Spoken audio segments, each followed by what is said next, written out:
నమస్తే, welcome to Leo. మనతో ఉన్నారు పొలిటికల్ అనలిస్ట్ శ్రీలీల గారు. నమస్తే అండి. నమస్తే అండి. నిన్న వైవి సుబ్బారెడ్డి ఢిల్లీలో ప్రెస్ మీట్ పెట్టి మరి అవును కల్తీ జరిగింది, ఎన్డీడీబీ రిపోర్ట్ ప్రకారం ఖచ్చితంగా అక్కడ లార్డ్ అంటే పందుకో కావచ్చు, అదేవిధంగా మిగతా జంతుకోలు కూడా ఉన్నాయని చెప్పి రిపోర్ట్లు ఇచ్చారు.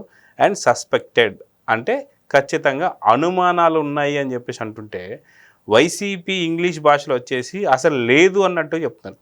అంటే మనకు 4th క్లాస్ 5th క్లాస్ పిల్లలు అయినా సరే సస్పెక్టెడ్ అంటే దాని అర్థం ఏందో చెప్తారు. అటువంటిది అక్కడ వైవి సుబ్బారెడ్డి యాజ్ ఎ చైర్మన్గా ఉన్న అతను ఒప్పుకుంటే, అటు జగన్మోహన్ రెడ్డి కానీ, ఇటు ఆర్కే రోజా కానీ, అటు అంబటి రాంబాబు కానీ, వైసీపీ నేతలందరూ కూడా ఈ మధ్య చెప్పుకుంటున్నటువంటి ఒక అధికార ప్రతినిధి చెప్పుకుంటున్నటువంటి ఒక వెంకటరెడ్డి కూడా నామాలు పెట్టుకొని మరి ఆయన చూస్తున్నాం వీడియోస్. సో ఎలా చూడాలంటారు? నేరం చేసిన ఒప్పుకుంటున్నాడు, వీళ్ళేమో ఒప్పుకోవట్లేదు. ఎలా చూడాలంటారు దీన్ని? ఇక్కడ వీళ్ళు ఒప్పుకోకపోవటానికి కారణం ఏంటంటే స్క్రిప్ట్లో అట్లాంటి మ్యాటర్ లేదు అని. జగన్మోహన్ రెడ్డి గారు తన పేరును కూడా స్క్రిప్ట్ లేకుండా చదవలేడు, చెప్పలేడు. నీ పేరేంటని ఎవరిని అడిగారు అనుకోండి, వెంటనే పేపర్ తీసి వెతుకుతూ ఉంటాడు, నా పేరేంటి, దాంట్లో ఏం రాశారా అని. అది వాళ్ళకి స్క్రిప్ట్ ఏది ఉంటే దాని ప్రకారమే వెళతారు. ఎక్కడా కూడా వైవి సుబ్బారెడ్డి ఏం చెప్పాడు, లేకపోతే ఇంకొకరు ఏం చెప్పారు అనేది వాళ్ళు ఆలోచించరు. ఇక్కడ పేరుని నాని మాట్లాడనివ్వండి, రోజా మాట్లాడనివ్వండి, జోగి రమేష్ మాట్లాడనివ్వండి, అంబటి రాంబాబు మాట్లాడనివ్వండి, ఇప్పుడు మనం అనుకునే ప్రతినిధో కాదో తెలియదు కానీ మొత్తానికి అధికార ప్రతినిధి అని చెప్పుకొని మరి ఎప్పుడూ లేని విధంగా పగటి వేషగాళ్ళలాగా ఒక వేషం అయితే వేసుకొని వచ్చాడు. మళ్ళీ దానికి తోడు పగటి వేషగాళ్ళు ఈ రోజున మన ఇంటి దగ్గరికి మేము చిన్నపిల్లలప్పుడు తాతయ్య వాళ్ళు చెప్తూ ఉండేవాళ్ళు, అరే బాబు వాడికి డబ్బులు ఇవ్వకపోతే శాపనార్థాలు పెడతాడరా, డబ్బులు ఇవ్వకపోతే వాళ్ళు చేతులు కోసుకుంటారంట. వాళ్ళ దగ్గర ఏదో పసర కట్టుండిద్ది, చేతులు కోసేసుకొని ఆ బ్లడ్ని అలా వాకిటి ముందు వేస్తూ ఉంటారు. పగటి వేషగాళ్ళ పనులు ఇవేను. ఏంట్రా బాబు ఈ పగటి వేషగాళ్ళు ఇలా ఉంటారంటే, మరోసారి సాక్షి ఛానల్లో ఆ పగటి వేషగాడు మనకు కనిపించాడు. అంటే ఆ శాపనార్థాలు పెట్టే విధానం కానివ్వండి, వాళ్ళు మాట్లాడే పద్ధతి కానివ్వండి, అవన్నీ చూస్తుంటే ఎక్కడికో చాలా పాత రోజుల్లోకి వెళ్ళి పగటి వేషగాళ్ళను చూస్తున్న ఇది మనకి ఆ ఫీలింగ్ అయితే కలిగింది.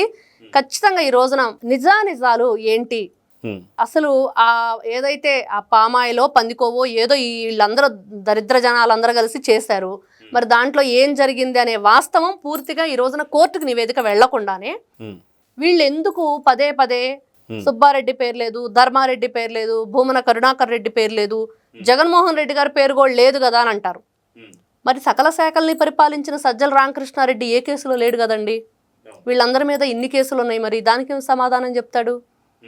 ఇలా వీళ్ళు ఏంటంటే ఎంతసేపటికి ఏదో ఒక విధంగా ప్రాపకాండ చేస్తూ, ఏదో ఒక విధంగా ప్రజల్ని మభ్యపెట్టే ప్రయత్నం చేస్తూ ఈ పగటి వేషాలన్నీ వేస్తున్నారు అనేది మాత్రం కనిపిస్తుంది. ఈ రోజున పేరుని నాని సాక్షిని, ఎన్టీవీని, ఇంకొక TV9ని ఇట్లా కొన్ని ఛానల్ని ఒక కుక్క భాషలో మాట్లాడుతూ, అవి వేస్ట్ ఛానల్స్, అవి ఏదో అక్కాయిలు బావలు అని కూడా మాట్లాడాడు. అది వింటే ఒకసారి అందరికి అర్థమవుతుంది.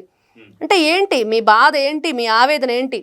అంటే ఖచ్చితంగా ఎంత తొత్తు కాసినా సరే, లేదా వాళ్ళు ఇచ్చే పేమెంట్స్ తీసుకున్నా సరే, మొన్న ఈ మధ్య చెప్పారు విజయసాయి రెడ్డి కూడా, ఏదైతే జర్నలిస్ట్ సాయి కూడా మా దగ్గర డబ్బులు తీసుకుంటాడు, అతను కూడా వైసీపీ పేటీఎం బ్యాచ్ అని చెప్పేసి అన్నాడు. అట్లానే కొన్ని ఛానల్స్ కూడా అని చెప్పారు. ఎంత చేసినా జర్నలిజంలో కొంత వాల్యూస్ ఉంటే, అదే కాక కంటికి కనిపించే నిజాలన్నా సరే చెప్పాలి. కాబట్టి TV9 లాంటి వాళ్ళు కావచ్చు, మిగతా ఛానల్స్ వాళ్ళు కూడా అవును కల్తీ జరిగిన నిజం, దీంట్లో యాన్యువల్ ఫ్యాక్ట్ ఉందని చెప్పేసి ఎన్డీడీబీ రిపోర్ట్ ఇచ్చిందని చెప్పి వాళ్ళ కంటికి కనిపించి చెప్తున్నారు. సో ఇది ఓర్చుకోలేక పేరు నాని ఈ యొక్క భాష మాట్లాడుతున్నాడు అంటే ఏమంటారు? ఖచ్చితంగా నారా చంద్రబాబు నాయుడు గారి ప్రెస్ మీట్ గురించి మాట్లాడుతూ అక్కాయిలు బావలు ఎవరెవరో ఉన్నారని మాట్లాడుతున్నాడు. ఎవరు ఆయన అంది క్లియర్గా అర్థమయ్యేది మాత్రం సాక్షిని, TV9ని, ఎన్టీవీని అంటున్నాడు అనేది మాత్రం క్లియర్గా అర్థమవుతుంది. మరి పేరుని నాని మాట్లాడే మాటలు మరి ఎందుకు ఇట్లాంటి ఈ ఏదైతే ర్యాబిస్ వ్యాధి సోకినలాగా మాట్లాడుతున్నాడో, గతంలో మాట్లాడాడు, చెప్పాడు నేను జగన్మోహన్ రెడ్డి దగ్గర కుక్కలా పనిచేస్తాను అని.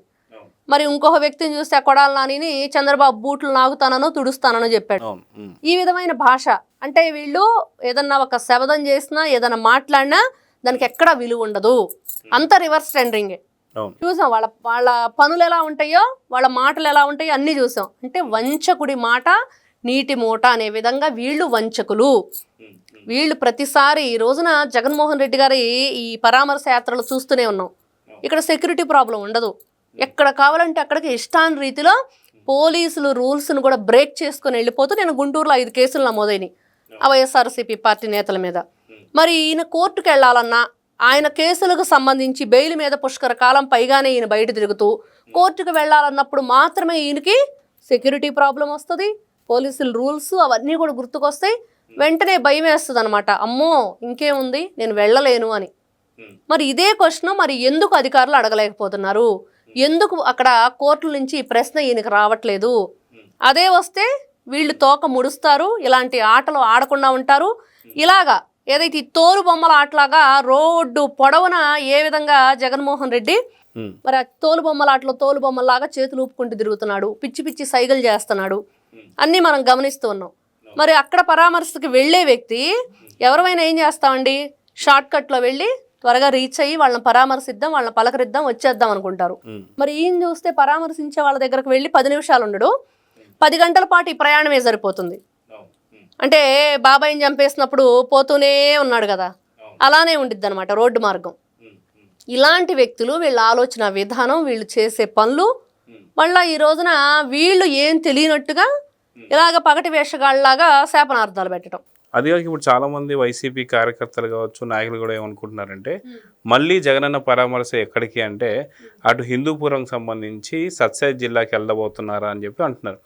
ఎందుకు అని చెప్పి మనం చెక్ చేసుకుంటే అత్తా కోడల పైన గ్యాంగ్ రేప్ చేసినటువంటి ఒక నాగేంద్రని పరామర్శించబోతున్నాడా? అవును, అక్కడ కూడా పరామర్శించి అవును మా ఆవిడ చేసిన దాంట్లో తప్పేంటి అంటాడు. ఎందుకంటే అంబటరాంబాబు బూతులు తిడితే తప్పేంటి అన్నాడు, ఇప్పుడు జోగి రమేష్ చేసి ప్రశ్నిస్తే తప్పేంటి అంటున్నాడు.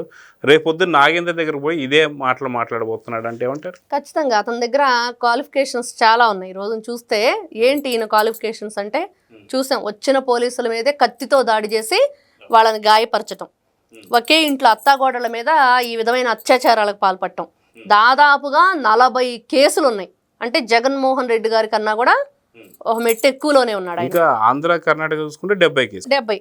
ఇంకా ఇన్ని కేసులు ఉన్న వ్యక్తి మరి జగన్మోహన్ రెడ్డి గారు ఏదైతే బూతులు తిట్టు పదవులు పట్టు అనే స్కీమ్ ఉందో, ఈ రోజున ఒక గంజాయి బ్యాచ్ కానివ్వండి, ఒక బెట్టింగ్ రాయిళ్ళు కానివ్వండి, ఈ రోజున గ్యాంగ్ రేప్ అనేది కూడా వీళ్ళ జాబితాలో ఉంది. పోలీసుల మీద ఎదురుదాడికి పాల్పడి ఈ రోజున జగన్మోహన్ రెడ్డి గారు ప్రతిసారి ఏంటి పోలీసులను ఇలా తిడుతున్నాడు, ఏ ధైర్యంతో తిడుతున్నాడంటే ఇదిగో ఇలాంటి వ్యక్తులు ఉన్నారనమాట జగన్మోహన్ రెడ్డి వెనక.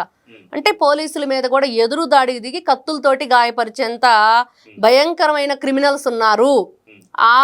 దీంతోనే జగన్మోహన్ రెడ్డి నా వెనకాల ఇంతమంది ఉన్నారు, మరి నన్ను ఎవరైనా ఏం చేయగలుగుతారన్న ధైర్యంతోనే మాట్లాడుతున్నాడు. ఖచ్చితంగా 100% ఎవరిని పలకరించినా పలకరించకపోయినా రేపు సత్యసాయి జిల్లాకు మాత్రం వెళ్ళటం ఖాయం అనేది మాత్రం అర్థమవుతుంది. సో చూద్దామని ఖచ్చితంగా ఏదైతే జగన్మోహన్ రెడ్డి టూర్ల గురించి యాత్ర నుంచి వైసీపీ నాయకులు వాళ్ళ కార్యకర్తలే చాలా విస్తృతంగా తిట్టుకుంటున్నారు. సో దీన్ని ఇప్పటికైనా సరే మాంతారు లేదో చూద్దాం మరి. నమస్తే. Please subscribe to Leo news for more videos.